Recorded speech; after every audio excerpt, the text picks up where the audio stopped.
The sound of incoming mortars split the dawn silence at Forward Operating Base Falcon as Staff Sergeant Jessica Mitchell sprinted across the compound with a trauma kit bouncing against her hip. 20 hostages were counting on a rescue mission that everyone said was impossible. What nobody knew was that the quiet combat medic running toward the operations center had grown up putting bullets through prairie dog holes at 800 yards before most kids learned to ride bicycles.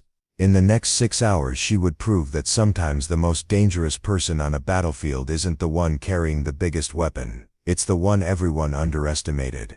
Before we jump back in, tell us where you're tuning in from, and if this story touches you, make sure you're subscribed, because tomorrow I've saved something extra special for you. The harsh fluorescent lights of the medical tent cast everything in stark white as Jessica finished suturing the last laceration on Private Williams' forearm. Outside, the desert wind howled across the mountains of Kazaran, carrying with it the constant reminder that Forward Operating Base Falcon sat in the middle of hostile territory, 40 kilometers from the nearest friendly forces. At 29, Jessica had seen more combat wounds than most surgeons twice her age, but nobody at FOB Falcon seemed to remember that when the shooting started. The other medics called her Doc, but the special operations teams barely acknowledged her existence. To them, she was just another support soldier, someone who patched up the real fighters after they came back from doing the important work. What they didn't know was that before joining the Army 8 years ago, Jessica had spent her childhood on a cattle ranch outside Billings, Montana, where her grandfather had taught her that hitting a target at long range was as much about reading the wind as it was about squeezing the trigger. Every morning before dawn, while the base slowly came to life around her, Jessica would make her rounds through the medical facility. She'd check on recovering soldiers, update treatment charts, and inventory medical supplies with the kind of methodical precision that had kept dozens of wounded fighters alive during her 3 combat tours. Her movements were efficient and purposeful, each action deliberate and measured. The other medical staff respected her competence, but respect within the medical corps didn't translate to recognition from the combat units who saw her as auxiliary personnel. Corporal Danny Martinez, her medical partner and one of the few people who genuinely appreciated her skills, watched her work with quiet admiration. He'd served alongside Jessica for 18 months and had seen her save lives under impossible conditions, performing emergency surgery in the back of moving vehicles while under enemy fire. But Danny also knew something about Jessica that nobody else on base had discovered. During their rare downtime when they could get access to the shooting range for medical training exercises, Jessica's marksmanship scores were consistently higher than most of the infantry specialists. The irony wasn't lost on either of them. The woman who spent her days healing bullet wounds could put rounds exactly where she wanted them with an accuracy that bordered on supernatural. But in the rigid hierarchy of military specialization, combat medics stayed in their lane, and that lane didn't include advanced marksmanship roles, regardless of natural ability or proven skill. Dr. Michael Turner, the base surgeon who supervised the medical operations, had noticed Jessica's exceptional performance but viewed it through the lens of medical expertise rather than combat potential. To him, she represented the best of military medicine: calm under pressure, technically proficient, and absolutely dedicated to saving lives. He'd written commendation letters for her personnel file and recommended her for advanced medical training, but the idea of her contributing to actual combat operations had never crossed his mind.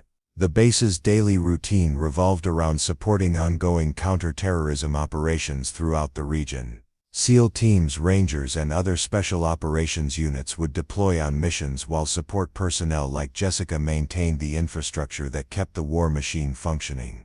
It was a clear division of labor that everyone understood and accepted. The elite operators handled the dangerous work while support staff provided the foundation that made their missions possible. Jessica had long ago stopped trying to prove that she belonged anywhere other than the medical tent. Early in her deployment, she'd mentioned her marksmanship background to a few soldiers, only to be met with polite skepticism or outright dismissal.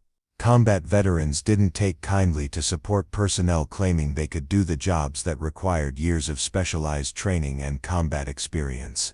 So she'd learned to keep her abilities to herself, focusing on the work she'd been assigned and excelling within the boundaries of her designated role.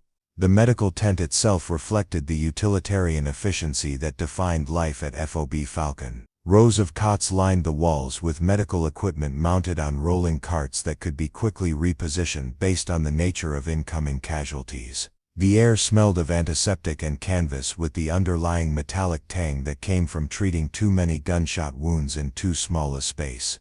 Despite the harsh conditions, Jessica had turned the facility into a model of military medical practice with survival rates that exceeded expectations for a forward operating base in active combat zone.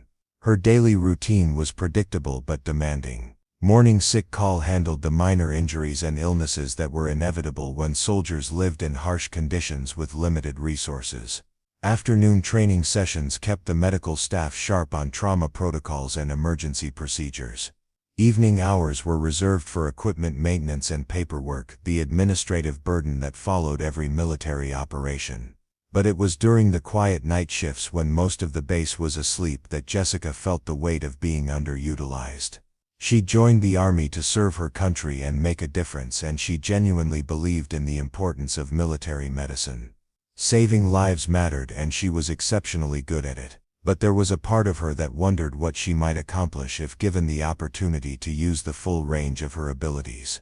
The marksmanship skills her grandfather had taught her weren't just a childhood hobby, they represented a level of precision and discipline that could make the difference between mission success and catastrophic failure in the right circumstances. Those circumstances were about to present themselves in ways that nobody at FOB Falcon could have anticipated. The morning routine that had defined Jessica's service for the past 18 months was about to be shattered by a crisis that would force everyone to reconsider their assumptions about who could be counted on when lives hung in the balance. The combat medic who patched up the warriors was about to discover that sometimes the person best qualified to take the shot isn't the one with the most impressive military occupational specialty on their uniform. As she completed her morning medical rounds, Jessica had no way of knowing that within hours she would be holding a sniper rifle that belonged to one of the most respected special operations commanders in the theater. She couldn't foresee that 20 innocent lives would depend on her ability to make shots that even experienced snipers would consider challenging under ideal conditions. All she knew was that another day of treating other people's wounds was beginning, and she was ready to do whatever the army asked of her. The first indication that this day would be different came at 0847 hours when the base's communication systems erupted with urgent traffic from higher headquarters. Jessica was restocking medical supplies when she noticed the unusual activity in the operations center visible through the medical tent's open entrance. Personnel were moving with the kind of focused urgency that indicated a developing crisis rather than routine mission planning. Sergeant First Class Lisa Park, the senior medic who had trained Jessica when she first arrived at FOB Falcon, paused in her inventory work to listen to the distant radio chatter. Park was a 20-year veteran who had served in every major conflict since the Gulf War, and she had developed an instinct for recognizing when routine operations were about to become something much more serious. The tone of voices, the pace of movement, the sudden appearance of senior officers who normally stayed in their quarters during morning hours, all signs that pointed to a significant development. Preparing and narrating this story took us a lot of time, so if you are enjoying it, subscribe to our channel. It means a lot to us. Now back to the story. Within minutes, the base's public address system crackled to life with an announcement that would change everything. All personnel were to maintain current positions and prepare for possible emergency medical situations. Medical staff were specifically instructed to prepare for potential mass casualty scenarios and ensure all trauma equipment was immediately available. The announcement was brief and professional, but experienced soldiers could read between the lines. Something had gone very wrong somewhere in their area of operations. Jessica automatically began the mental checklist that had become second nature during her combat tours. Blood supplies, surgical instruments, ventilation equipment, emergency medications, everything needed to handle multiple critical patients simultaneously. But as she prepared for what might be coming, she couldn't shake the feeling that this crisis might demand more than her medical expertise. There was something in the air, a tension that suggested the normal rules might not apply to whatever was developing beyond the wire. The sound of boots hitting gravel announced the arrival of SEAL Team 7's Alpha Platoon as they returned from their morning training exercise. Master Sergeant Brandon Cole led his 8-man team across the compound with the swagger that came from being considered the base's elite fighting force. Cole was everything the Army recruiting posters promised: 6 feet of muscle and confidence wrapped in desert camouflage with enough combat decorations to fill a shadow box. At 34 he'd completed more high-value target missions than most special operations soldiers saw in their entire careers, and he made sure everyone at FOB Falcon knew it. Jessica watched through the medical tent's entrance as the SEAL team approached the operations center, their gear pristine despite the morning's desert training. Each man carried equipment worth more than most soldiers' annual salaries: advanced optics, custom weapon systems, and communication gear that could coordinate with satellite networks in real time. They moved with the kind of fluid coordination that came from years of training together, each member anticipating the other's movements without verbal communication. But it wasn't their tactical proficiency that irritated Jessica, it was their attitude toward everyone who wasn't part of their exclusive brotherhood. Cole had made it clear from his first day at FOB Falcon that he viewed support personnel as necessary obstacles rather than fellow soldiers. Medical staff, intelligence analysts, logistics coordinators, and communications specialists were all lumped together in his mind as people who existed to enable the real warriors to do their jobs. The morning's announcement had brought both medical and combat personnel to a heightened state of readiness, but the two groups approached the situation from completely different perspectives. Jessica and her medical team prepared for the possibility of treating casualties, while Cole's SEAL team prepared for the possibility of creating them. The fundamental difference in mindset was just one of many factors that kept the two communities separate despite their shared mission. Corporal Martinez emerged from the supply tent carrying boxes of medical equipment, his face reflecting the same concern that Jessica felt about the developing situation. He'd served long enough to recognize the signs of a major crisis brewing, and unlike some of the newer medical personnel, he understood that their role might extend beyond treating wounded soldiers. In environments like FOB Falcon, everyone's job description could change rapidly based on circumstances beyond their control. The base's rumor mill operated with military efficiency, and within 30 minutes of the initial announcement, fragments of information had spread throughout the compound. Something had happened to a humanitarian mission in the mountains north of their position. International aid workers were involved, possibly captured or worse. The details were sketchy and contradictory, but the overall picture was clear enough. American forces were about to become involved in something that could escalate quickly. Jessica had participated in enough military operations to understand that successful missions required contributions from every member of the team, regardless of their military occupational specialty. But she also knew that when planning sessions began, medical personnel were typically considered only in terms of their ability to support whatever the combat units decided to do. The possibility that a medic might have valuable insights or capabilities that could influence tactical planning rarely entered the conversation. Cole's voice carried across the compound as he addressed his team near the operations center, his tone reflecting absolute confidence in his unit's ability to handle whatever mission they might receive. His words weren't directed at the medical staff, but they were clearly intended to be overheard by anyone who might question which personnel were truly essential to combat operations. The message was unmistakable: when serious fighting needed to be done, serious fighters would handle it.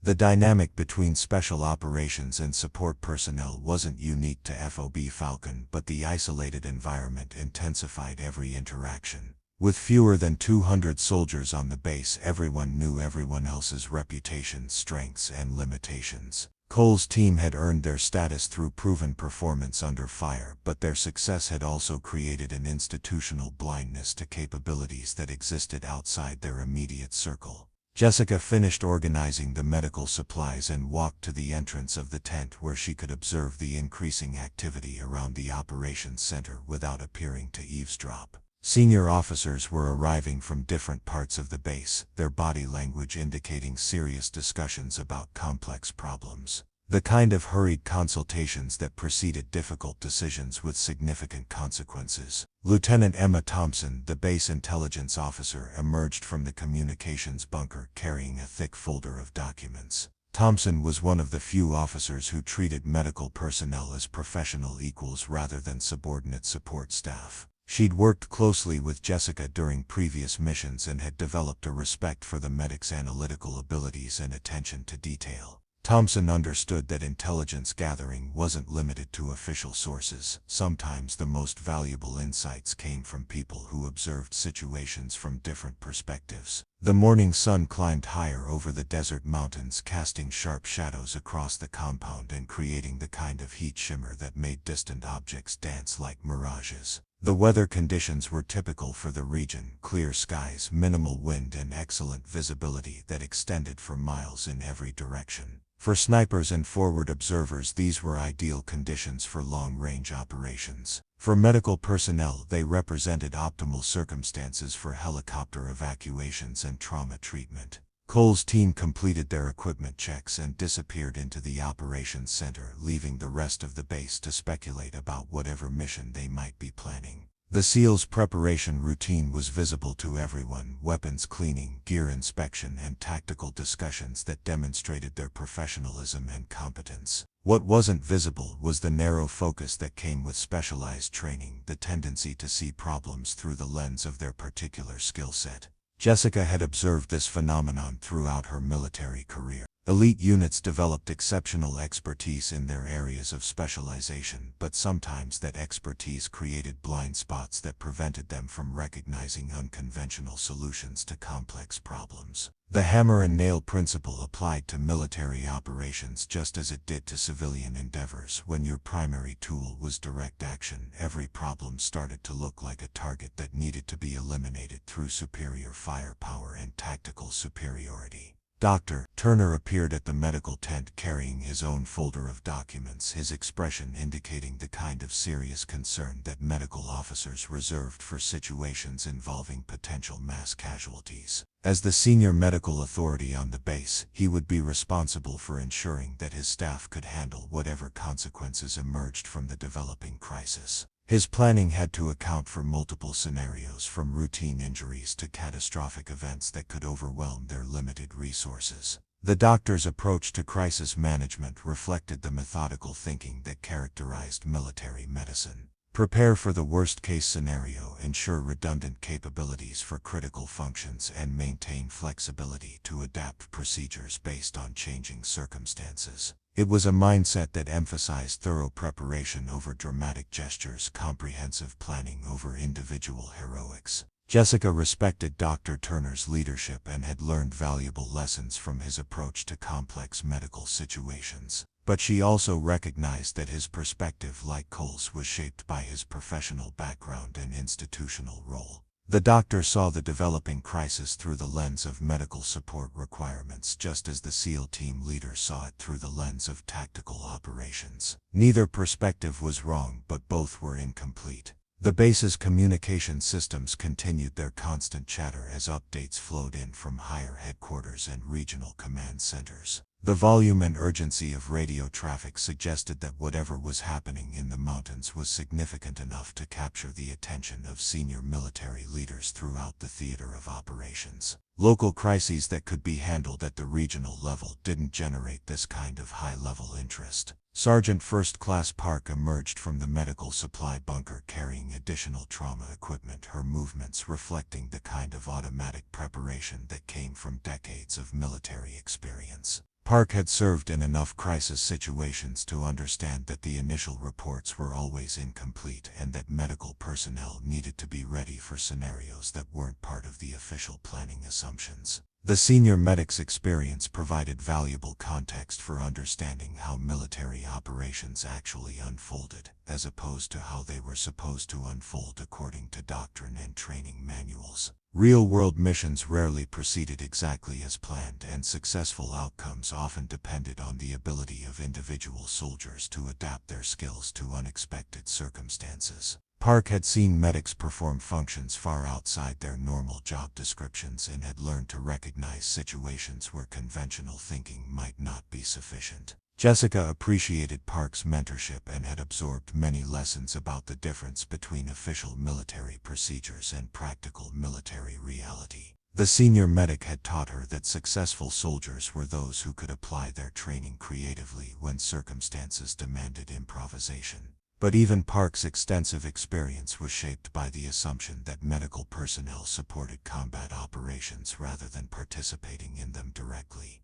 The sound of helicopter rotors approaching from the south indicated that the morning's crisis was escalating beyond the base's organic capabilities. When outside resources were called in, it meant that local commanders had determined that their existing assets were insufficient to handle whatever situation was developing. The helicopter's arrival would bring additional personnel, specialized equipment, or both, along with increased pressure to resolve the crisis quickly and successfully. Cole's team reappeared from the operations center, their equipment configuration now optimized for a specific mission profile. Each SEAL carried gear appropriate for extended operations in mountainous terrain: additional ammunition, climbing equipment, advanced optics, and communication systems capable of maintaining contact across significant distances. Their preparation suggested a mission that would take them far from FOB Falcon's immediate vicinity. The sight of the SEAL team preparing for deployment triggered automatic responses throughout the base.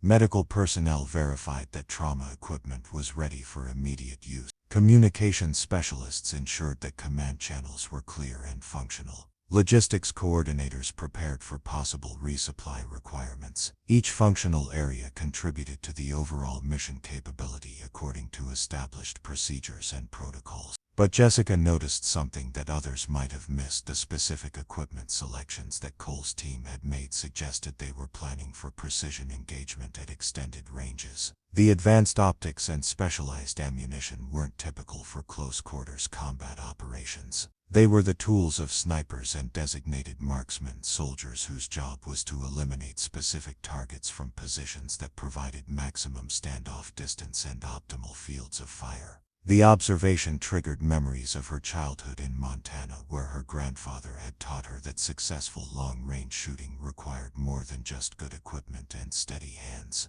Wind speed and direction, atmospheric pressure, target movement patterns, and a dozen other variables all influenced bullet trajectory over extended distances. Her grandfather had been a competitive shooter before becoming a rancher, and he'd passed on knowledge that most soldiers never acquired during their military training. Those skills had remained dormant throughout Jessica's military career, occasionally surfacing during medical training exercises that included marksmanship components. But the knowledge was still there, refined through years of hunting and recreational shooting during her limited leave time. She understood the physics and psychology of precision shooting in ways that her medical training had never addressed, and she recognized equipment configurations that most medics wouldn't even notice. The helicopter touched down at FOB Falcon's landing zone, disgorging passengers and cargo that would provide additional context for the developing situation. Among the arrivals was Commander William Harrison, a SEAL team commander whose reputation extended throughout the special operations community. Harrison's presence indicated that whatever was happening in the mountains was significant enough to require senior leadership involvement. Commander Harrison was everything that Cole aspired to become: a veteran special operations leader whose combat experience spanned multiple theaters and decades of service. At 48, he'd participated in more classified missions than most soldiers could imagine, and he'd earned a reputation for tactical brilliance and uncompromising standards. His arrival at FOB Falcon meant that the morning's crisis had escalated to a level that required his personal attention. Jessica watched from the medical tent as Harrison conferred with the base commander and other senior officers. The commander's body language reflected the kind of focused intensity that came from analyzing complex problems under time pressure. His questions were precise and his observations were sharp, indicating someone who could quickly assess situations and identify critical decision points. Unlike Cole, who projected confidence through physical presence and vocal assertion, Harrison's authority came from demonstrated competence and proven judgment. He didn't need to remind people of his qualifications or accomplishments. His reputation spoke for itself. The difference between the two men was subtle but significant, reflecting the gap between aspiring leaders and established ones. The morning's developments had created an atmosphere of controlled urgency throughout FOB Falcon. Personnel moved with purpose and focus, but without the panic that characterized poorly trained units under pressure. The base's soldiers understood their roles and responsibilities, and they executed their duties with the professionalism that came from effective training and experienced leadership.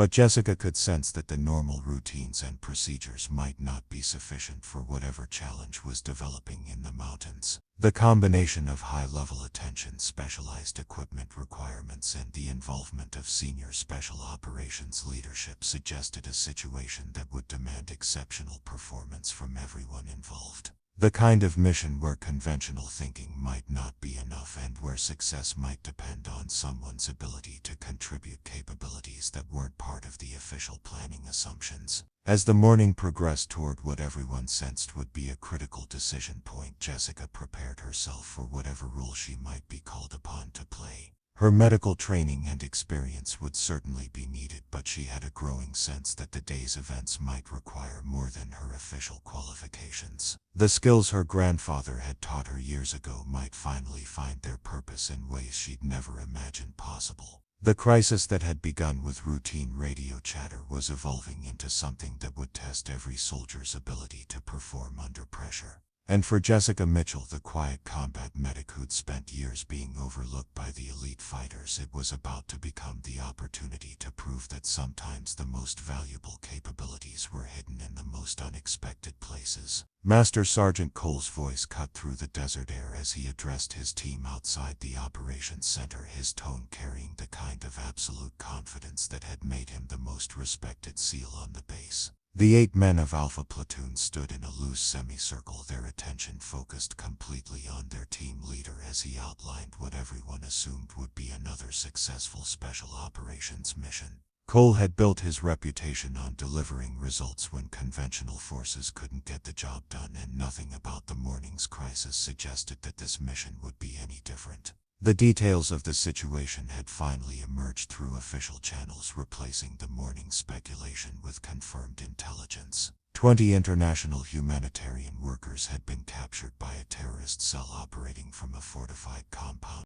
in the village of Al-Rashid, approximately 40 kilometers northeast of FOB Falcon. The hostages included doctors, nurses, and aid coordinators from multiple countries who had been providing medical assistance to local civilians.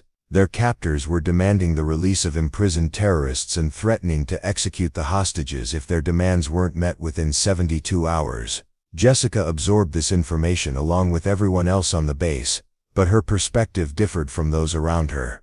While the combat personnel automatically began thinking about assault tactics and equipment requirements, her medical background caused her to focus on the humanitarian aspect of the crisis.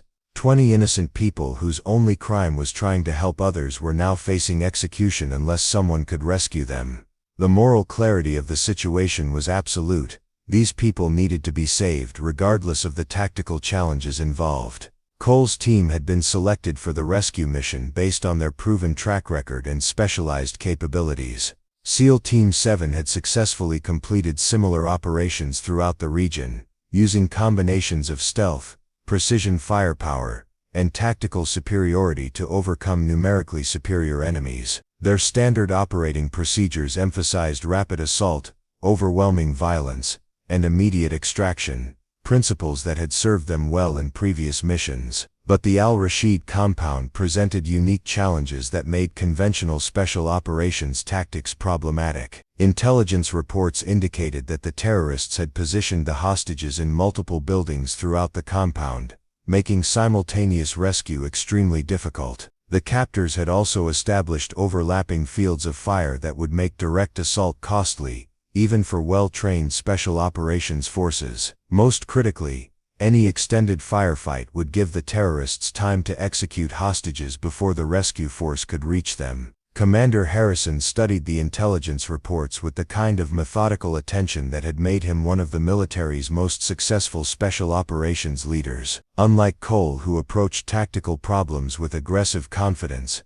Harrison understood that some situations required unconventional solutions. His experience had taught him that the most difficult missions often demanded creative thinking rather than superior firepower. The compound's layout created what military planners called a wicked problem, a situation where conventional solutions were inadequate, and where success required approaches that weren't part of standard operating procedures. The terrorists had chosen their defensive positions carefully, creating a scenario where any rescue attempt would likely result in significant casualties among both the rescue force and the hostages they were trying to save. Harrison's analysis identified the core tactical challenge. The compound's defensive positions were centered around 4 guard towers that provided overlapping observation and fire coverage throughout the area. These positions allowed a relatively small number of defenders to control approaches from all directions while maintaining visual contact with the buildings where the hostages were being held. Any assault force would have to neutralize these positions simultaneously to prevent the guards from alerting the interior defenders or directly engaging the hostages. The distance from potential assault positions to the guard towers ranged from 800 to 1200 meters, well within the effective range of modern sniper rifles,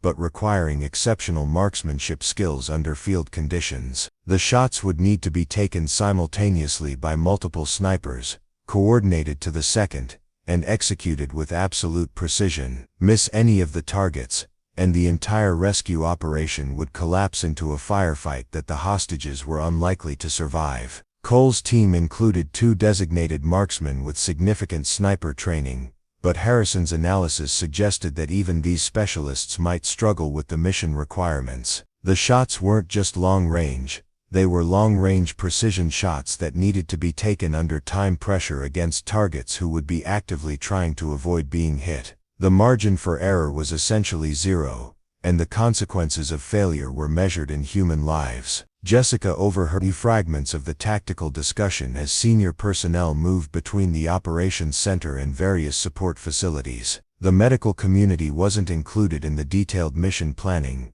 but the nature of their work required them to understand the general parameters of operations they might be called upon to support. What she heard troubled her not because of the mission's difficulty, but because of the assumptions that seemed to be driving the tactical planning. The planners were approaching the problem from within their existing capabilities, trying to make their available resources fit the mission requirements, rather than considering whether alternative approaches might be more effective. It was a natural human tendency that Jessica had observed throughout her military career. When faced with complex problems, people instinctively reached for solutions that matched their existing expertise and equipment. But Jessica's background had given her a different perspective on precision shooting. Her grandfather hadn't been a military sniper, he'd been a competitive marksman who understood that exceptional accuracy came from understanding variables that most shooters never considered. Wind patterns in mountainous terrain, the effects of altitude on bullet trajectory, the psychological factors that influenced shooter performance under pressure,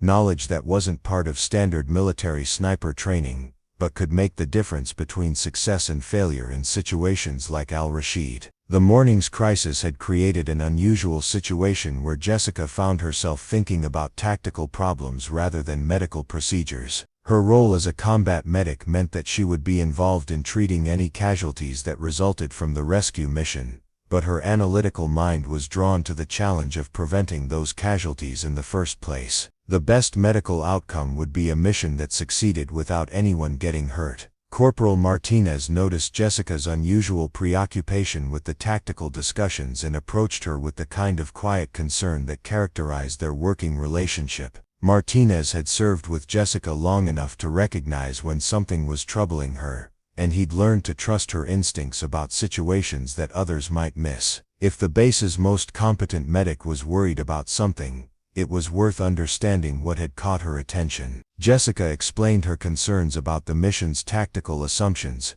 carefully avoiding any suggestion that she thought she could do the job better than trained special operations personnel. But Martinez could read between the lines of her analysis, and he understood that her background had given her insights that might be valuable to the mission planners. The question was whether anyone in authority would be willing to listen to input from a combat medic. The hierarchical nature of military organization created barriers to communication that sometimes prevented valuable information from reaching decision makers. Jessica's observations about the tactical challenges were based on legitimate expertise, but her medical occupation meant that her insights would likely be dismissed as outside her area of competence. The institutional assumption was that medical personnel should focus on medical matters, and leave tactical planning to tactical specialists. Turner emerged from the operations center looking troubled, his expression reflecting the kind of professional concern that medical officers reserve for situations involving potential mass casualties. As the senior medical authority on the base,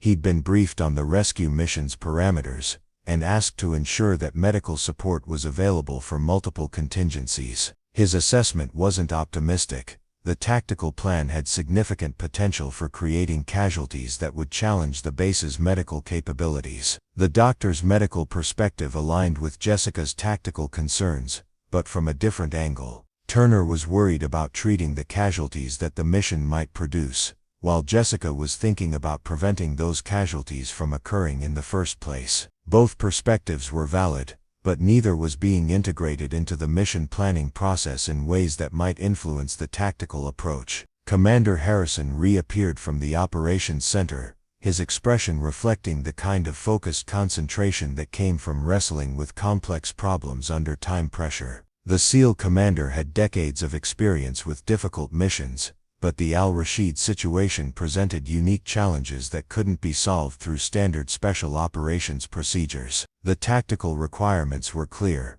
but the available resources weren't perfectly matched to those requirements. Jessica watched Harrison's body language and recognized the signs of someone who was considering options that weren't part of the original plan. His movements suggested that he was thinking beyond conventional approaches, looking for creative solutions that might address the mission's unique challenges. It was the kind of analytical process that Jessica had observed in the best military leaders, the willingness to question assumptions and consider unconventional alternatives when conventional approaches were inadequate. The time pressure was becoming a factor in the decision-making process. The terrorists' 72-hour deadline meant that the rescue mission needed to be launched within the next 24 hours to allow sufficient time for infiltration and positioning. Delays would reduce the tactical options and increase the risk to the hostages, but rushing into an inadequate plan would be equally dangerous. Harrison's experience had taught him that some of the military's most successful operations had succeeded because someone was willing to recognize capabilities that existed outside normal organizational boundaries. The best commanders understood that success often depended on identifying and utilizing every available resource, regardless of whether those resources fit conventional planning assumptions. Jessica sensed that the morning's crisis was approaching a decision point where conventional thinking might not be sufficient. The tactical challenges were real and significant, but they weren't necessarily insurmountable if the right combination of skills and capabilities could be identified and properly applied. The question was whether the institutional barriers that separated different military communities could be overcome when human lives were at stake. The rescue mission would succeed or fail based on the ability of individual soldiers to perform under extreme pressure, but it would also depend on the willingness of military leaders to recognize and utilize capabilities that might exist in unexpected places. For Jessica Mitchell, the combat medic who'd spent years being overlooked by the elite fighting units, it represented a potential opportunity to contribute to something far more significant than routine medical support. The morning sun continued its climb over the desert mountains, marking the passage of time toward a deadline that would determine the fate of 20 innocent people. The tactical planning was entering its final phases, and the decisions made in the next few hours would either save lives or create a tragedy that would haunt everyone involved. The question was whether anyone would be willing to consider that the solution to the crisis might come from someone whose expertise had never been properly recognized or utilized. As the crisis deepened and the tactical challenges became more apparent, Jessica found herself hoping that someone in authority would be wise enough to look beyond conventional assumptions and consider whether there might be resources available that hadn't been properly evaluated. The lives of 20 innocent people might depend on exactly that kind of creative thinking, and time was running out to make the right decisions. The sound of equipment being loaded onto vehicles filled the air around FOB Falcon as preparations for the rescue mission intensified. Master Sergeant Cole supervised his team's final gear checks with the methodical precision that had made SEAL Team 7 one of the most effective special operations units in the theater. Each piece of equipment had been selected for its specific contribution to the mission profile, and every team member understood exactly how their individual capabilities would integrate into the overall tactical plan. Jessica watched from the medical tent as Cole's team prepared to depart, noting the confidence that radiated from every member of the unit. These were soldiers who had successfully completed dozens of similar missions, and their body language reflected absolute certainty that this operation would end like all the others, with the bad guys dead and the good guys coming home. It was the kind of professional assurance that came from proven competence under fire, but Jessica couldn't shake her concerns about the tactical assumptions that were driving their approach. The mission briefing had revealed details that troubled her more than she'd initially admitted to Corporal Martinez. The guard towers at Al-Rashid weren't just defensive positions, they were elevated observation points that provided interlocking fields of fire across approaches that any rescue force would need to use. The terrorist defenders had chosen their positions with tactical sophistication that suggested professional military training rather than amateur insurgent activity. Commander Harrison emerged from the operations center carrying a rifle case that immediately caught Jessica's attention. The case was larger and heavier than standard infantry weapons, with the kind of specialized construction that indicated precision equipment designed for long-range applications. Harrison's personal sniper rifle was legendary throughout the special operations community, a Macmillan TAC-50 that he'd used successfully in operations across multiple theaters of conflict. The rifle represented more than just advanced equipment, it symbolized the kind of precision capability that could make the difference between mission success and catastrophic failure. In the right hands, the TAC-50 could deliver accurate fire at ranges exceeding 1,500 meters, but operating the weapon effectively required knowledge and experience that went far beyond basic marksmanship training. The rifle was a tool for specialists who understood the complex relationships between ballistics, environmental conditions,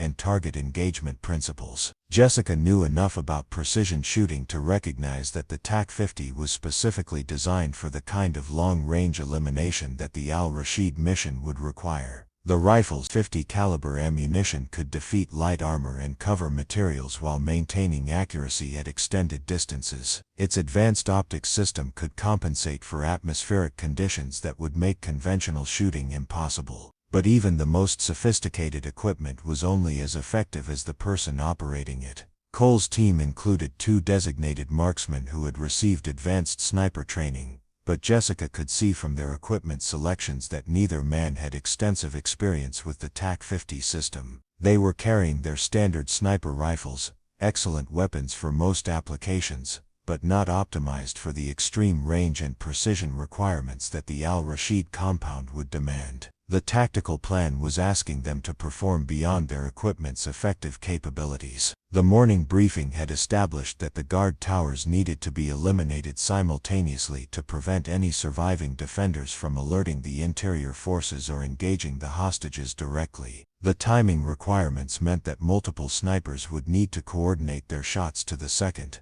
while achieving precision that left no margin for error. Miss any of the 4 targets, and the entire rescue operation would collapse into the kind of extended firefight that hostages rarely survived. Harrison studied the tactical displays with the kind of focused attention that had made him one of the military's most successful special operations commanders. His experience had taught him that some missions succeeded because of superior planning and execution, while others failed because critical requirements exceeded available capabilities. The Al-Rashid operation was approaching the boundary between those 2 categories. Jessica found herself thinking about the physics and psychology of precision shooting in ways that her medical training had never addressed. Her grandfather's lessons from her Montana childhood had covered subjects that most people never considered: how atmospheric pressure affected bullet trajectory, how wind patterns changed in mountainous terrain, how shooter psychology influenced accuracy under stress. The knowledge had remained dormant throughout her military career, but the current crisis was bringing it back to conscious awareness. The tactical challenges at Al-Rashid weren't just about having the right equipment, or even the right training. They were about understanding variables that couldn't be addressed through standard military procedures. Wind speed and direction would vary between the 4 target positions based on local terrain features. The angles of engagement would require different ballistic calculations for each shot. Most critically, the psychological pressure of knowing that 20 innocent lives depended on perfect execution would affect shooter performance in ways that no training simulation could replicate. Corporal Martinez approached Jessica with the kind of quiet concern that characterized their professional relationship. He'd observed her unusual preoccupation with the tactical aspects of the rescue mission, and he recognized the signs of someone wrestling with information that might be professionally relevant. Martinez had served with Jessica long enough to trust her analytical abilities,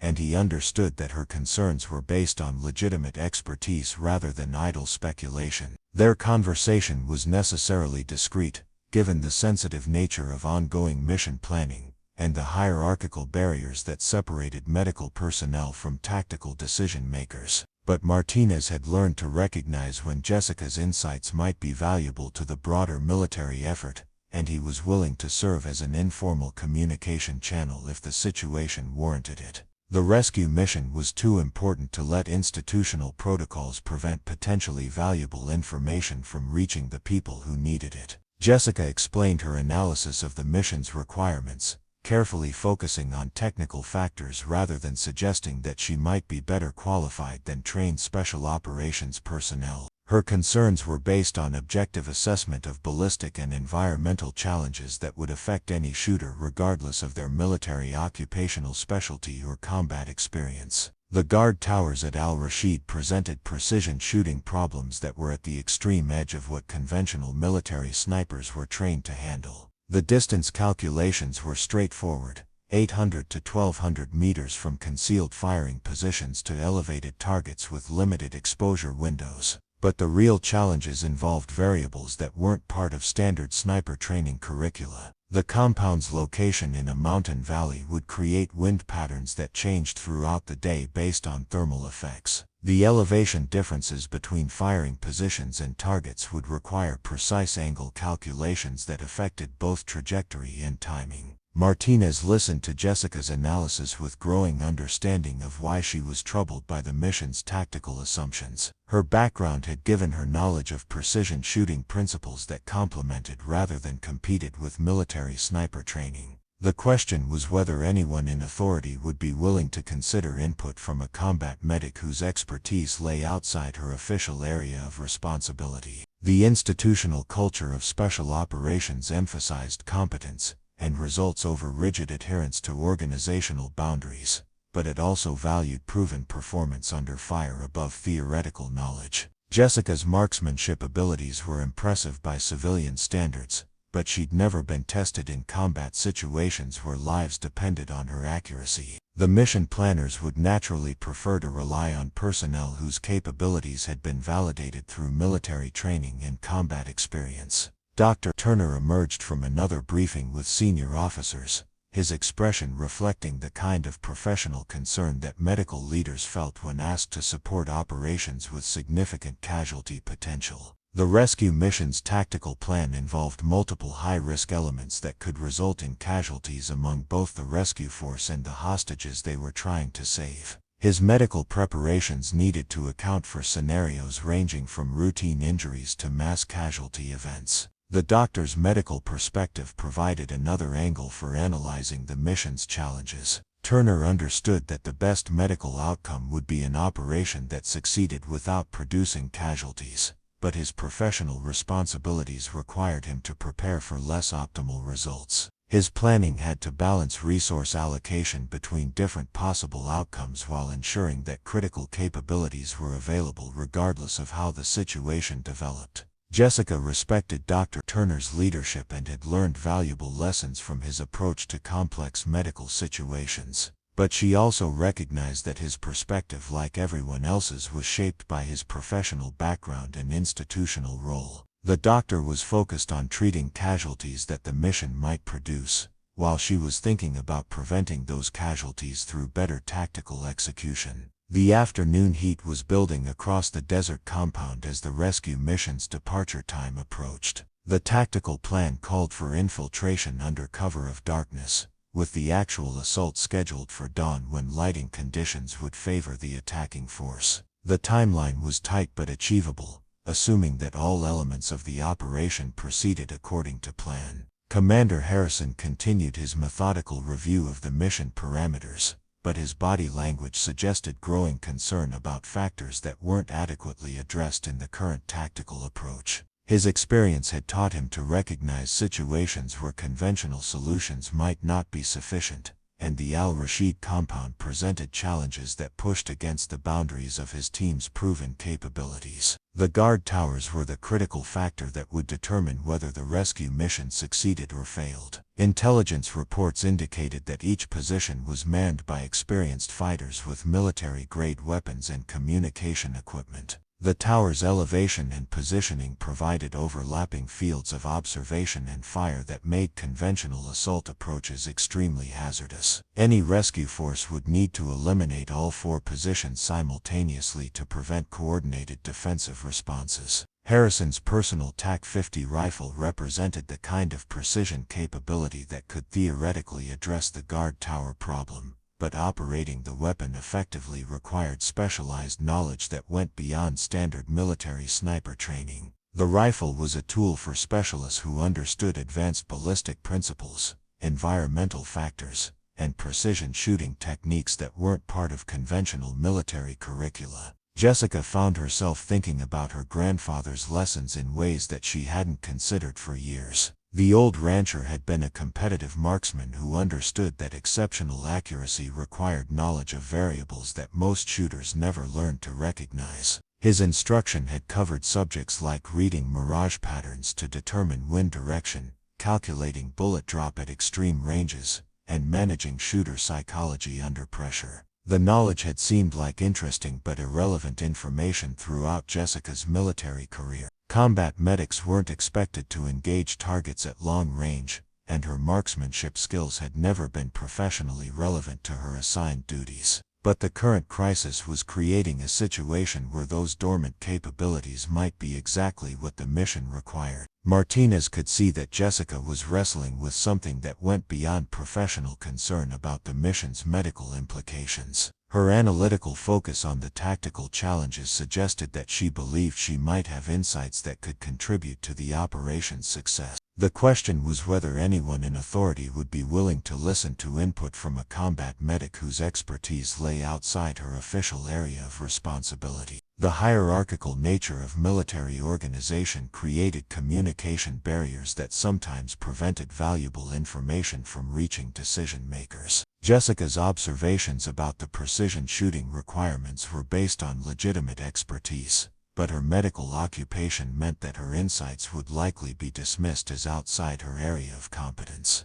The institutional assumption was that tactical planning should be left to tactical specialists. But Martinez had observed Jessica's capabilities throughout their deployment, and he understood that her knowledge base was broader and deeper than her military occupational specialty suggested. Her analytical abilities and attention to detail had proven valuable in medical situations that required creative problem solving. The current crisis might represent a situation where those same qualities could contribute to tactical success. The sound of vehicles starting indicated that Cole's team was preparing for departure. The SEAL unit would travel overland to establish observation positions around the Al-Rashid compound, then wait for optimal conditions to execute their assault. The plan was solid and professional, but it relied on capabilities that might not be perfectly matched to the mission's requirements. Jessica watched the departure preparations with growing conviction that the tactical approach might be flawed in ways that could be corrected if the right expertise were properly applied. Her medical training had taught her to think systematically about complex problems, and her marksmanship background had given her knowledge of precision shooting principles that were rarely combined with military medical experience. The rescue mission represented more than just another special operations assignment. It was a test of whether the military's institutional structures could adapt quickly enough to utilize unconventional capabilities when lives were at stake. The next few hours would determine whether 20 innocent people lived or died, and Whether anyone in authority was wise enough to recognize that the solution might come from someone whose expertise had never been properly evaluated. Commander Harrison paused in his equipment preparations and looked directly at the medical tent where Jessica was standing. For a moment their eyes met across the compound, and Jessica sensed that the experienced SEAL commander was thinking beyond conventional approaches to the tactical challenges that lay ahead. It was a moment of recognition that suggested he might be willing to consider options that weren't part of the original plan. The rescue mission was entering its final preparation phase, and the decisions made in the next few hours would determine whether the operation succeeded through superior execution or failed because critical requirements exceeded available capabilities. The question was whether anyone would be willing to look beyond organizational boundaries and consider that the most qualified person for the mission's most critical requirement might be someone whose expertise had never been officially recognized or utilized. Master Sergeant Cole's voice carried across the compound as he issued final instructions to his team, his tone reflecting absolute confidence in their ability to execute the rescue mission successfully. The 8 members of SEAL Team 7 had worked together for over 2 years, developing the kind of tactical coordination that came from shared training and combat experience. Their equipment was optimized for the mission profile, their procedures were proven through previous operations, and their leadership was experienced and competent. But Jessica could see something in Commander Harrison's expression that suggested he wasn't entirely satisfied with the tactical plan's assumptions. The SEAL commander had decades of experience with difficult missions, and he understood the difference between operations that succeeded because of superior execution and those that failed because critical requirements weren't adequately addressed. The Al-Rashid compound presented challenges that pushed against the boundaries of conventional special operations capabilities. The guard towers remained the decisive factor that would determine the mission's outcome. Intelligence analysis had confirmed that each position was manned by experienced fighters with military-grade weapons and sophisticated communication equipment. The tower's elevation and positioning provided interlocking fields of observation and fire that made conventional assault approaches extremely hazardous. Any rescue force would need to eliminate all 4 positions simultaneously to prevent coordinated defensive responses that could result in hostage executions. Harrison's personal TAC-50 rifle was specifically designed for the kind of precision elimination that the mission would require, but operating the weapon effectively demanded specialized knowledge that went beyond standard military sniper training. The rifle's advanced ballistic capabilities could theoretically address the guard tower problem, but only in the hands of someone who understood the complex relationships between equipment, environmental factors, and precision shooting techniques. Jessica found herself analyzing the tactical situation with increasing conviction that the current approach might be inadequate for the mission's specific requirements. Her grandfather's instruction had covered precision shooting principles that weren't part of conventional military training, knowledge of atmospheric effects on bullet trajectory, techniques for reading wind patterns in mountainous terrain, and methods for managing shooter psychology under extreme pressure. The skills had remained dormant throughout her military career because combat medics weren't expected to engage targets at extended ranges. But the current crisis was creating a situation where those capabilities might be exactly what the rescue mission needed to succeed. The question was whether anyone in authority would be willing to consider that the most qualified person for the job might be someone whose expertise lay outside the normal organizational structure. Corporal Martinez approached Jessica with the kind of quiet urgency that indicated he'd reached a decision about information that might be professionally relevant. Their conversation had convinced him that her insights about the mission's precision shooting requirements were based on legitimate expertise that could contribute to operational success. The hierarchical barriers that normally separated medical personnel from tactical planning might need to be overcome when 20 innocent lives were at stake. Their discussion was necessarily discreet, but Martinez understood that some situations required informal communication channels to ensure that critical information reached the people who could act on it. Jessica's analysis of the ballistic and environmental challenges was based on technical knowledge that complemented rather than competed with military sniper training. The question was whether anyone would be willing to listen to input from a combat medic whose qualifications weren't officially recognized. Turner reappeared from the operations center, his expression reflecting the kind of professional concern that medical officers felt when asked to support high-risk operations with significant casualty potential. His briefing with senior commanders had revealed details about the rescue mission that reinforced his worries about the medical challenges that might result from tactical complications. The plan was aggressive and time-sensitive, with multiple elements that could produce casualties if execution wasn't perfect. The doctor's medical perspective provided another dimension to the mission's complexity. Turner understood that the best outcome would be an operation that succeeded without producing casualties, but his professional responsibilities required him to prepare for scenarios where tactical complications created medical emergencies.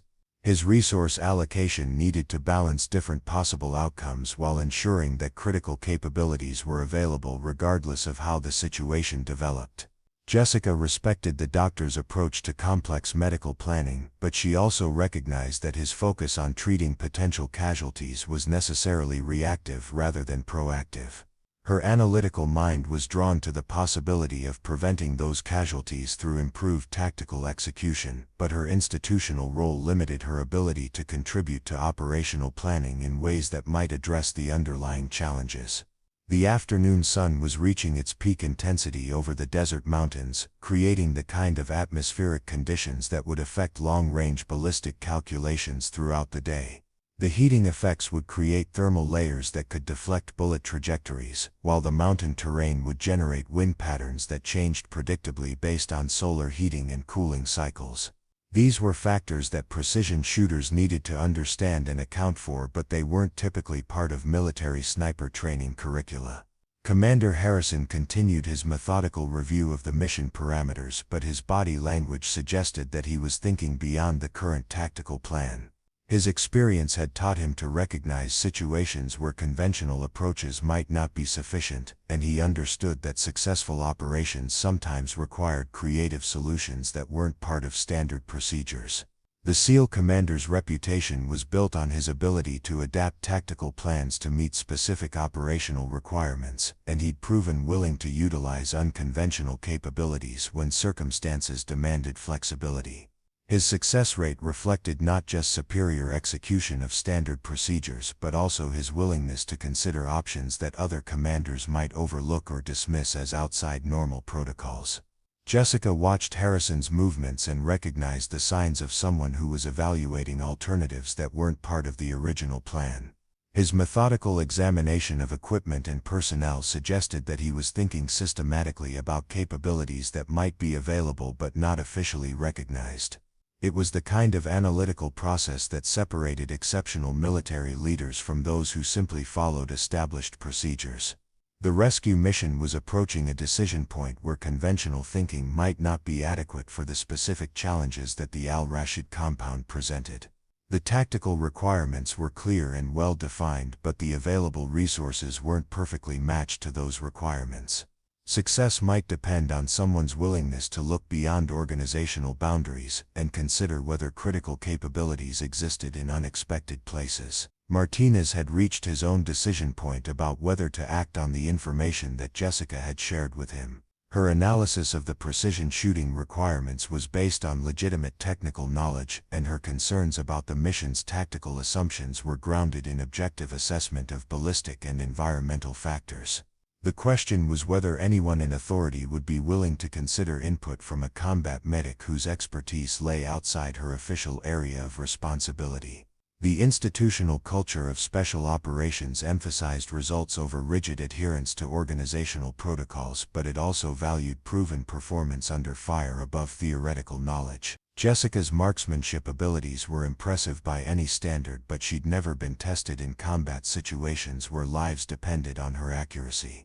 The mission planners would naturally prefer to rely on personnel whose capabilities had been validated through military training and combat experience. But Martinez understood that exceptional situations sometimes required exceptional measures, and the Al-Rashid rescue mission was clearly beyond the scope of routine special operations. 20 innocent lives were at stake, and the tactical challenges were pushing against the boundaries of conventional capabilities. The question was whether anyone would be wise enough to recognize that the solution might come from someone whose qualifications hadn't been properly evaluated. The sound of helicopter rotors approaching from the south indicated that additional resources were being committed to the rescue operation. The aircraft's arrival would bring specialized equipment, additional personnel or both, along with increased pressure from higher authorities to resolve the crisis quickly and successfully. The escalation meant that the mission's importance was being recognized at levels that could influence resource allocation and operational flexibility.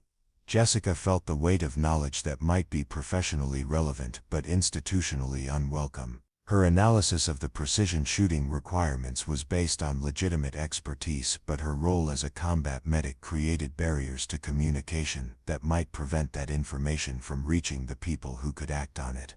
The rescue mission might succeed or fail based on tactical factors that she understood better than anyone else on the base, but the military's organizational structure made it difficult for that knowledge to influence operational planning. The afternoon was progressing toward evening and the rescue mission's timeline was becoming increasingly compressed. The tactical plan called for infiltration during the hours of darkness with the actual assault scheduled for dawn when lighting conditions would favor the attacking force. Every hour of delay increased the risk to the hostages while reducing the operational options available to the rescue force. Commander Harrison completed his equipment review and approached the medical tent with the kind of purposeful movement that indicated he'd reached a decision about something that had been troubling him.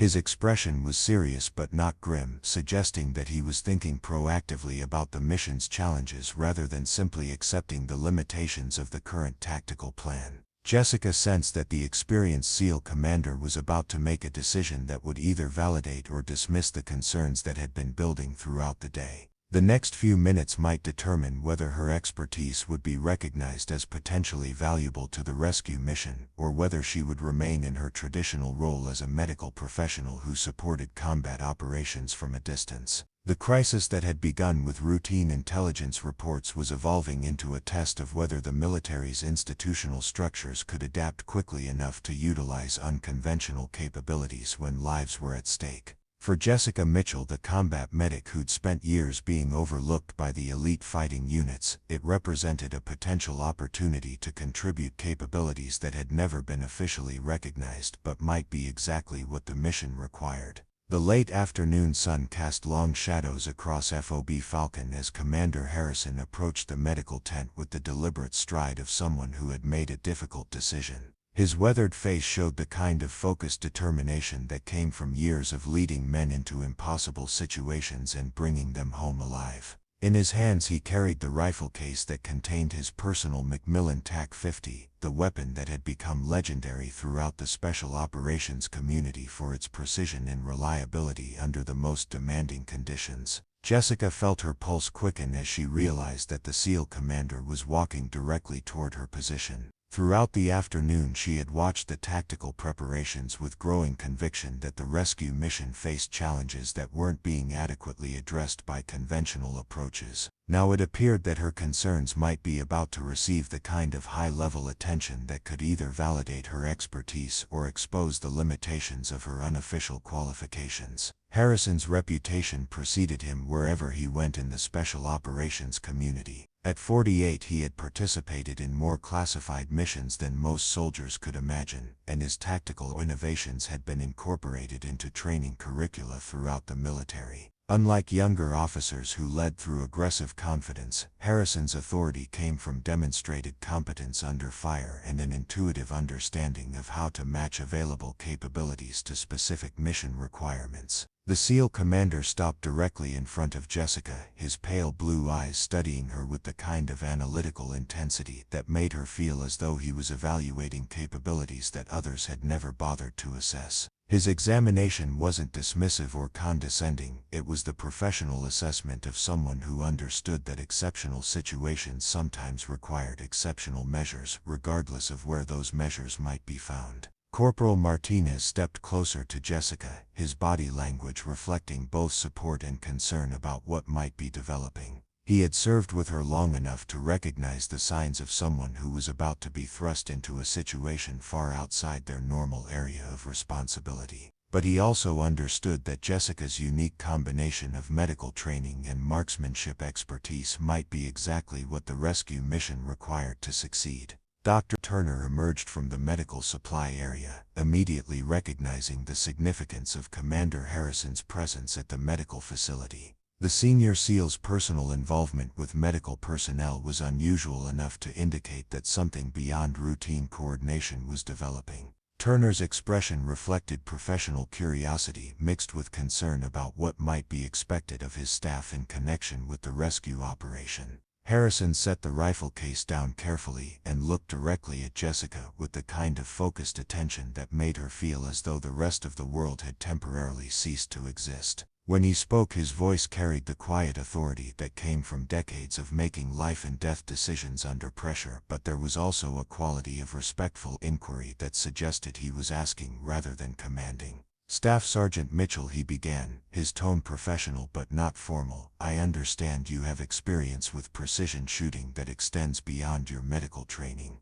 His words were carefully chosen, neither dismissive of her official qualifications nor presumptuous about capabilities that hadn't been officially validated. It was the approach of someone who understood that useful expertise could exist outside normal organizational boundaries. Jessica felt a moment of uncertainty about how to respond to a question that could potentially change everything about her role in the military. Her marksmanship abilities were based on legitimate training and extensive practice, but they had never been tested under combat conditions or officially recognized through military qualification processes. The skills were real and substantial, but they existed in a gray area that didn't fit neatly into conventional military specialization. "Commander," she replied carefully, "I grew up on a ranch in Montana where long-range shooting was necessary for both hunting and predator control. My grandfather was a competitive marksman who taught me principles of precision shooting that go beyond basic military marksmanship training." Her response was factual and modest, acknowledging her capabilities without making claims that couldn't be substantiated. Harrison nodded slightly, his expression indicating that her answer had confirmed information he'd already received from other sources. The SEAL commander had clearly done his research before approaching her, which suggested that he was considering options that went well beyond casual conversation. His next words would either dismiss her capabilities as irrelevant to current needs or open possibilities that she had never imagined. "The mission we're facing requires precision shooting at ranges and under conditions that push against the limits of conventional military sniper capabilities," Harrison continued, his voice carrying the weight of someone who understood exactly what he was asking. "The guard towers at Al-Rashid need to be eliminated simultaneously by shooters who can compensate for environmental variables that most people never learn to recognize." Jessica felt her analytical mind automatically engaging with the tactical problem that Harrison was describing. The requirements he was outlining matched exactly with the concerns that had been troubling her throughout the day.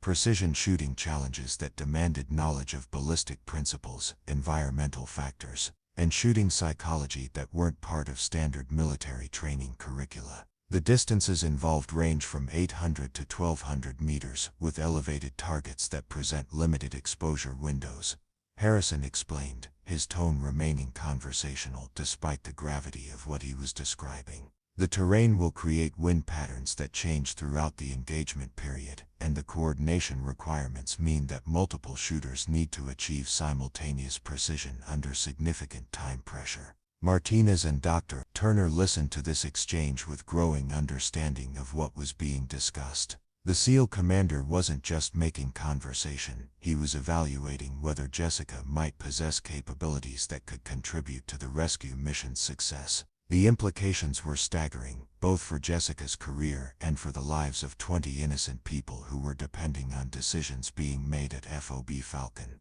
Jessica found herself thinking through the technical challenges that Harrison was describing, her grandfather's lessons combining with her own analytical abilities to assess the feasibility of what was being proposed. The shooting requirements were demanding but not impossible, assuming that the shooter understood the advanced techniques needed to compensate for environmental variables and psychological pressure. "Commander," she said thoughtfully, "the ballistic calculations would need to account for altitude effects on bullet trajectory, thermal variations that change throughout the day, and wind patterns that will be different at each target location. Her response demonstrated technical knowledge that went well beyond basic marksmanship, showing that she understood the complex relationships between equipment, environment, and shooter performance. Harrison's expression showed no surprise at her technical competence, confirming that he had expected exactly this kind of analytical response. The SEAL commander had clearly done enough research to understand that Jessica's capabilities were based on legitimate knowledge rather than casual hobby shooting. His next question would determine whether that knowledge could be translated into operational effectiveness. "Staff Sergeant Mitchell," he said with formal deliberation, "I need to know whether you believe you could achieve the level of precision that this mission requires." His question was direct and unambiguous, forcing Jessica to make an assessment of her own abilities under the most demanding conditions imaginable. 20 lives were depending on her answer, and there would be no opportunity for second chances if she overestimated her capabilities. Jessica took a deep breath and considered everything she knew about precision shooting, combat conditions, and her own psychological resilience under pressure. The technical requirements were within her capabilities, but the operational environment would add variables that no amount of civilian training could fully prepare someone to handle. The question wasn't whether she could make the shots under ideal conditions, but whether she could perform at that level when lives depended on her accuracy. "Commander," she replied with quiet confidence, "based on my understanding of the ballistic requirements and environmental factors involved, I believe I can achieve the precision necessary for mission success. However, I've never operated under combat conditions where this level of performance was required." Her answer was honest about both her capabilities and her limitations, acknowledging that theoretical knowledge needed to be tested under operational conditions. Harrison studied her expression for several seconds, his experienced eye evaluating not just her words but also her psychological readiness for what he was proposing. The SEAL commander had led enough missions to recognize the difference between people who could perform under pressure and those who would break when lives depended on their actions. His assessment would determine whether Jessica received the opportunity to prove her capabilities or remained in her traditional medical role. The afternoon was progressing toward evening, and the tactical timeline was becoming increasingly compressed. Every minute of delay reduced the operational options available to the rescue force while increasing the risk to the hostages who were counting on military professionals to bring them home safely. The decision that Harrison was considering would either expand the mission's capabilities or create complications that could jeopardize the entire operation. Dr. Turner stepped forward with the kind of professional concern that medical officers felt when their personnel were being considered for duties outside their area of specialization. "Commander Harrison," he said respectfully, "Staff Sergeant Mitchell is one of our most valuable medical assets. If something happened to her during combat operations, it would significantly impact our ability to treat casualties from the rescue mission." Harrison acknowledged the doctor's concern with a slight nod, but his expression indicated that he was weighing factors that went beyond normal risk-benefit calculations. The rescue mission faced challenges that might not be solvable through conventional approaches, and exceptional situations sometimes required accepting risks that would be unacceptable under normal circumstances. "Dr. Turner," the SEAL commander replied thoughtfully, "I understand your concerns about medical coverage, and they're legitimate. But we're facing a situation where 20 innocent people are going to die unless we can solve tactical problems that push against the limits of our conventional capabilities. Sometimes the greatest risk is not taking risks when lives are at stake." Martinez watched this exchange with the understanding that Jessica was being offered an opportunity that could either validate years of hidden expertise or expose limitations that had never been tested under operational conditions. His loyalty to Jessica made him want to support whatever decision she made, but his military experience also made him aware of the enormous pressure that would accompany such responsibility. The sound of aircraft engines indicated that additional resources were arriving at FOB Falcon, increasing the pressure for rapid decision-making about operational approaches. Higher authorities were clearly taking the hostage crisis seriously enough to commit significant assets to its resolution, which meant that the rescue mission would receive attention at levels where failure wasn't acceptable. Jessica felt the weight of a moment that would define not just her military career but potentially the fate of 20 innocent people who were depending on decisions being made by soldiers they would never meet. The opportunity that Commander Harrison was offering represented everything she had hoped for throughout her military service, a chance to contribute capabilities that had never been officially recognized but might make the difference between success and catastrophic failure. "Commander," she said with calm determination, "if you believe that my capabilities can contribute to bringing those hostages home safely, then I'm ready to do whatever the mission requires." Her response was simple and direct, but it carried implications that would reshape everything about her role in the military and her understanding of what she was capable of accomplishing when circumstances demanded exceptional performance. The weight of Commander Harrison's Macmillan TAC-50 sniper rifle felt different in Jessica's hands than any weapon she had ever held. The precision instrument represented decades of military engineering refinement, designed specifically for the kind of long-range elimination that most soldiers would never attempt under ideal conditions, much less in a combat environment with 20 innocent lives hanging in the balance.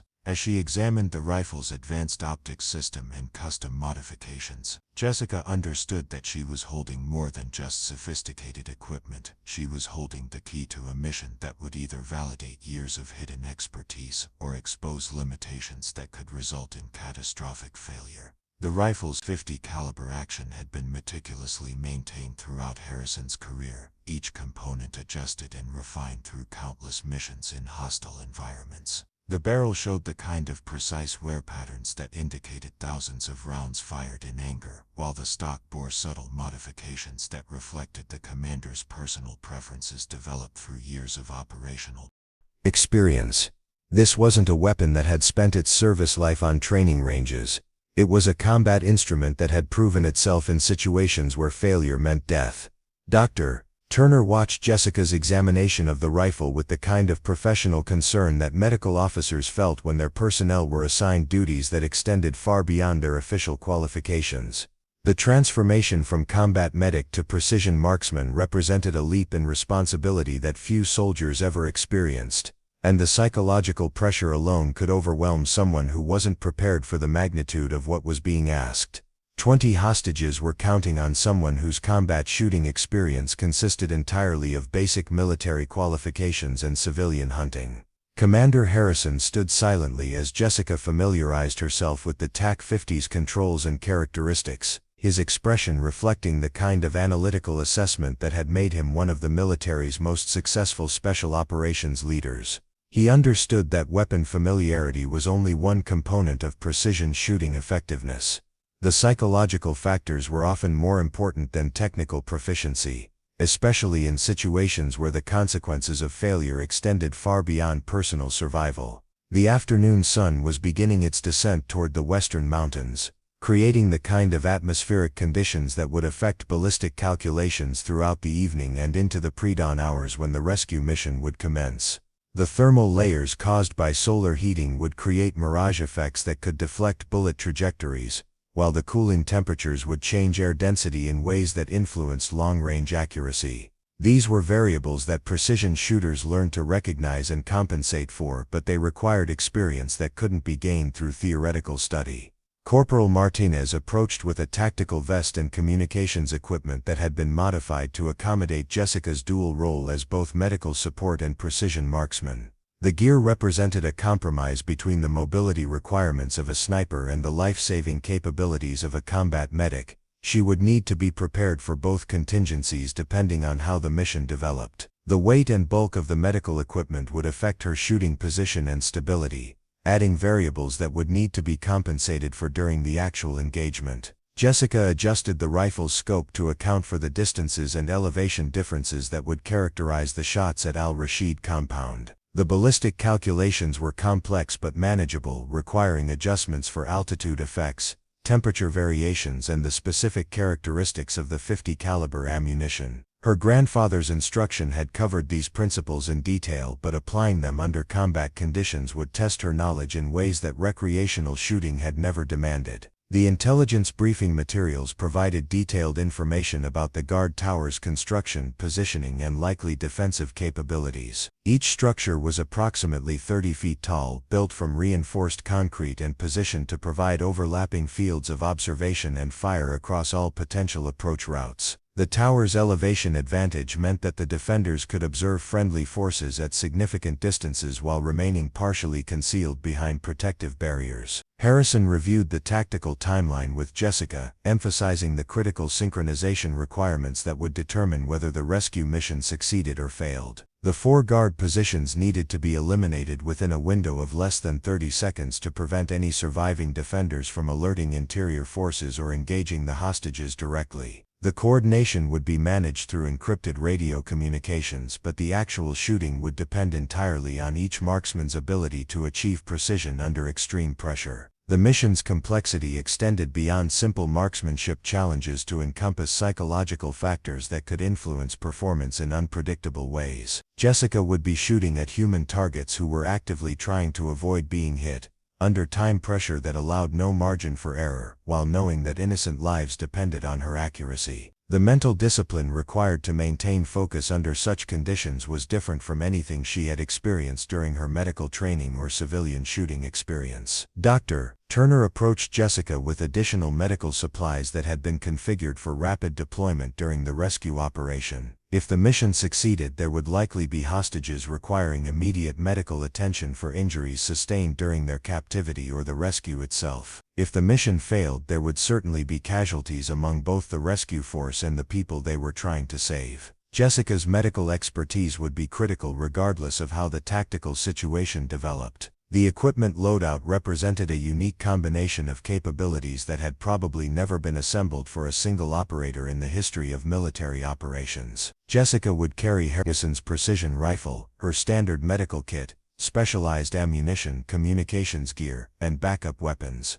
Everything needed to function as both a life-taker and life-saver depending on the immediate requirements of the situation. Master Sergeant Cole emerged from the operations center with his SEAL team, their equipment now optimized for close-quarters combat and hostage rescue rather than the precision elimination that Jessica would be responsible for. The traditional division of labor had been restructured to account for her unique capabilities, with the assault force focusing on interior operations while she provided overwatch and elimination of external threats. The relationship between Jessica and Cole's team reflected the kind of professional adaptation that characterized successful military units under pressure. Despite initial skepticism about involving a combat medic in critical tactical operations, the SEALs had recognized that their mission's success depended on capabilities that existed outside their normal organizational structure. Professional competence mattered more than military occupational specialties when lives were at stake. Harrison provided Jessica with detailed photographs of each guard tower and its likely occupants, intelligence gathered through drone surveillance and signals intercepts over the previous 24 hours. The defenders appeared to be experienced fighters with military training, equipped with modern weapons and communication systems. They weren't amateur insurgents, they were professionals who understood how to use their defensive advantages effectively. The tactical challenge was made more complex by the need to achieve simultaneous elimination of all 4 positions without allowing any defender the opportunity to raise an alarm or engage the hostages. The timing requirements meant that Jessica would need to coordinate her shots with other elements of the rescue force while maintaining the precision necessary to neutralize targets at ranges exceeding 1,000 meters. Jessica studied the intelligence materials with the same analytical intensity that she brought to complex medical cases, looking for patterns and vulnerabilities that might not be immediately obvious. Her medical training had taught her to think systematically about life and death problems, and she applied those same cognitive skills to understanding the tactical situation at Al-Rashid compound. The guard positions showed signs of routine that could be exploited by precise timing and coordination. The defenders appeared to follow predictable patterns in their observation and communication procedures, creating windows of opportunity that could be maximized through careful planning and flawless execution. But exploiting those windows would require split-second timing and accuracy that left no room for hesitation or error. Commander Harrison's briefing emphasized the psychological aspects of precision shooting under combat conditions, acknowledging that technical proficiency was only part of what would be required for mission success. The ability to maintain focus while under extreme pressure, to control breathing and heart rate while adrenaline flooded the system, and to execute complex motor skills while experiencing fear and uncertainty.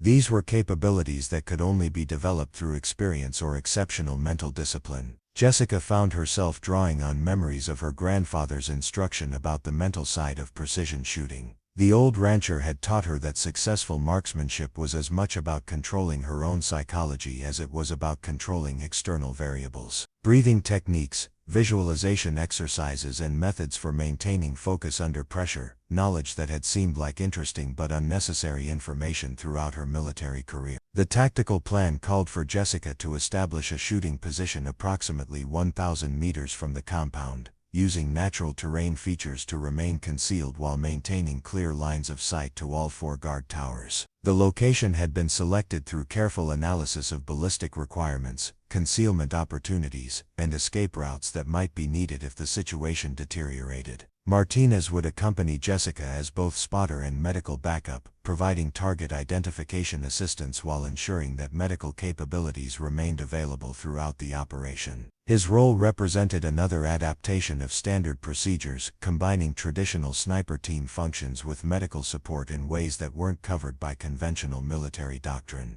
The afternoon training session that followed Harrison's briefing allowed Jessica to familiarize herself with the TAC-50's characteristics under simulated combat conditions. The rifle's recoil and report were significantly greater than anything she had experienced with civilian hunting weapons, requiring adjustments to her shooting technique that could only be developed through actual practice with the specific system. Dr. Turner observed the training with the kind of professional fascination that medical officers felt when witnessing capabilities they had never imagined. Jessica's transition from combat medic to precision marksman challenged every assumption he had made about military specialization and the boundaries that separated different professional functions. The transformation was remarkable not just for its tactical implications but for what it revealed about hidden capabilities that existed throughout the military structure. The shooting positions that Jessica practiced during the training session replicated the conditions she would face at Al-Rashid compound, prone shooting at extended ranges, with elevation differences and wind conditions that matched the intelligence estimates for the actual mission.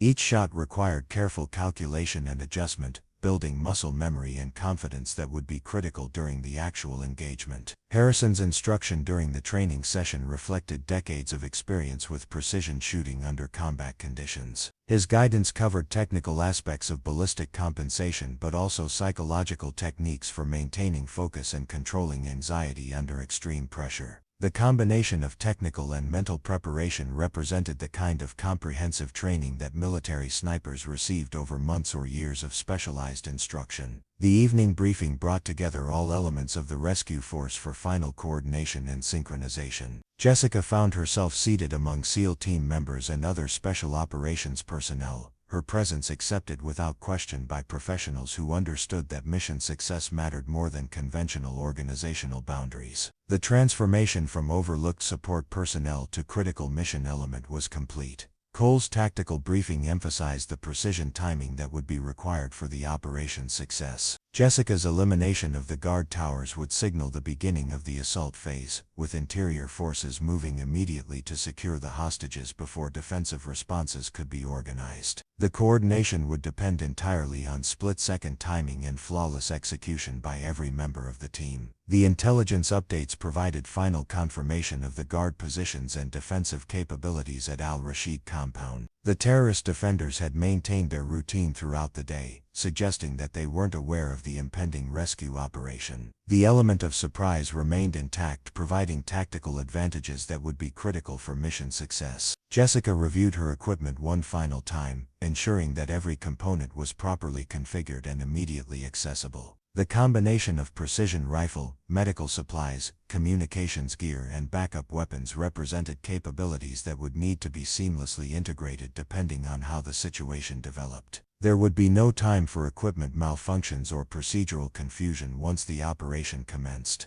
The psychological preparation for what lay ahead involved accepting responsibility for decisions that could determine whether 20 innocent people lived or died. Jessica understood that her medical training had prepared her to save lives, but the current mission would require her to take lives in order to preserve others. The moral complexity of the situation demanded mental preparation that went beyond technical proficiency with weapons and equipment. Commander Harrison's final words to Jessica before the mission's commencement reflected both confidence in her capabilities and awareness of the enormous pressure she would be facing. The SEAL commander had staked his reputation and the lives of his men on his assessment of her abilities, demonstrating the kind of leadership that recognized exceptional capabilities, regardless of where they might be found. The departure from FOB Falcon occurred under cover of darkness, with Jessica and Martinez traveling in a separate vehicle to establish their overwatch position, while Cole's SEAL team infiltrated the compound's immediate vicinity. The tactical plan called for coordination through encrypted communications, but the actual execution would depend on individual capabilities and decision-making under pressure. The drive to the shooting position provided Jessica with time for final mental preparation and equipment checks. The TAC-50 rifle had been secured in shock-absorbing cases to prevent damage during transport, while her medical supplies were organized for immediate access regardless of how the mission developed. The combination represented her unique dual capability as both life-taker and life-saver. The shooting position that had been selected for the mission provided excellent concealment and clear lines of sight to all 4 guard towers at Al-Rashid compound. The natural terrain features offered protection from observation while allowing the kind of stable shooting platform that precision marksmanship required. Jessica established herself behind the rifle with Martinez serving as spotter, both soldiers preparing for what would either be the most successful mission of their careers or their final operational act. The pre-dawn hours brought optimal atmospheric conditions for long-range shooting, with minimal wind and excellent visibility that extended for miles in the clear desert air. The temperature was cool and stable, eliminating thermal effects that could influence bullet trajectory. From a technical standpoint, the conditions were as favorable as anyone could reasonably expect for precision shooting at extreme ranges. Jessica's scope revealed detailed views of each guard position, confirming intelligence estimates about the defender's equipment, positioning and behavioral patterns. The targets were clearly visible, and following predictable routines that could be exploited through careful timing and coordination. The technical aspects of the mission were well within her capabilities, assuming she could maintain psychological control under combat pressure. The final radio checks confirmed that all elements of the rescue force were in position and ready to execute their assigned responsibilities. Jessica's voice joined the encrypted communications net alongside SEAL team members and other special operations personnel, her medical background forgotten in the reality of her current tactical role. She was no longer the overlooked combat medic, she was the precision marksman whose accuracy would determine whether the mission succeeded or failed. Commander Harrison's voice over the radio provided final confirmation that the rescue operation was authorized to proceed. 20 innocent lives were depending on military professionals who had trained their entire careers for exactly this kind of mission. The technical preparations were complete, the tactical coordination was established, and the psychological commitment had been made. Everything now depended on execution under the most demanding conditions imaginable. Jessica settled behind the TAC-50 scope and began her final target assessment, calculating wind compensation, range adjustments and timing requirements for shots that would need to be taken in rapid succession. Her grandfather's lessons from Montana ranch life were about to be tested in ways the old man could never have imagined, with consequences that extended far beyond successful hunting or competitive shooting. The radio crackled with Harrison's final authorization. All stations, this is actual. Mission is authorized. Execute, execute, execute. Jessica's finger found the trigger as she prepared to prove that sometimes the most critical capabilities were hidden in the most unexpected places, and that a combat medic could be exactly what a rescue mission needed when conventional approaches weren't sufficient for saving innocent lives. The first shot broke with the kind of precision that her grandfather would have recognized, sending a .50 caliber projectile across more than 1,000 meters of desert air toward a target that represented the difference between success and catastrophic failure. The bullet found its mark with the accuracy that came from years of training and natural ability, beginning a sequence of events that would either validate Jessica's hidden expertise or expose the limitations of someone who had been asked to perform far beyond her proven capabilities. The second, third, and fourth shots followed in rapid succession, each one calculated and executed with the kind of precision that professional snipers spent years trying to achieve. Jessica's medical training had taught her to work under pressure with life and death consequences, and she applied those same psychological skills to maintaining focus and control while 20 innocent lives depended on her accuracy. The radio confirmed what her scope had already shown. All 4 guard positions had been eliminated simultaneously, clearing the way for Cole's SEAL team to execute the interior assault without defensive coordination or early warning. The precision shooting phase of the rescue mission had succeeded beyond anyone's expectations, proving that exceptional capabilities could be found in the most unlikely places when circumstances demanded creative solutions to impossible problems. Within minutes, the encrypted communications revealed that the hostages had been secured and were being evacuated under medical supervision. Jessica's dual role as marksman and medic meant that she would soon be treating people whose lives she had helped to save through accurate shooting rather than traditional medical intervention. The combination represented capabilities that had never been officially recognized, but had proven exactly what the mission required. The rescue operation concluded with all 20 hostages recovered safely and no casualties among the rescue force, a result that exceeded the best-case planning scenarios and validated every unconventional decision that had been made about utilizing Jessica's unique combination of skills. The quiet combat medic, who had been overlooked by elite fighting units, had proven that sometimes the most valuable capabilities were hidden in places where nobody thought to look. Commander Harrison's post-mission assessment praised Jessica's performance as exceptional under any standard, but particularly remarkable, given that she had never been formally trained for precision shooting under combat conditions. Her natural ability, combined with knowledge gained from civilian experience, had proven more effective than conventional military training when applied to specific mission requirements. The successful rescue operation generated attention throughout the special operations community and beyond, with military leaders recognizing that Jessica's performance had implications extending far beyond a single mission. The combination of medical expertise and precision marksmanship represented capabilities that could be valuable in numerous operational contexts, challenging traditional assumptions about military specialization and career development. Dr. Turner's medical assessment confirmed that Jessica had handled the psychological pressure of combat shooting without adverse effects, demonstrating the kind of mental resilience that characterized successful military professionals. Her transition from lifesaver to life-taker and back to lifesaver had been seamless, reflecting adaptability that few soldiers ever demonstrated under operational conditions. The institutional changes that followed Jessica's successful mission included new programs for identifying and developing unconventional capabilities that existed outside normal military specialization. Her example had proven that valuable expertise could be hidden throughout the military structure, waiting for the right circumstances and leadership to be recognized and utilized effectively. Jessica's promotion to senior medical officer came with additional responsibilities for developing cross-training programs that would identify and develop similar capabilities in other personnel. The military had recognized that her unique combination of skills represented opportunities that existed throughout the force structure but required different approaches to identification and development. The international recognition that followed the successful rescue operation included awards and commendations from multiple allied nations whose citizens had been among the saved hostages. Jessica's medical background combined with her precision shooting abilities had created a profile that attracted attention from military leaders worldwide who were interested in developing similar capabilities within their own forces. The long-term impact of Jessica's performance extended beyond military applications to influence training programs, career development policies, and approaches to identifying hidden talents throughout the defense establishment.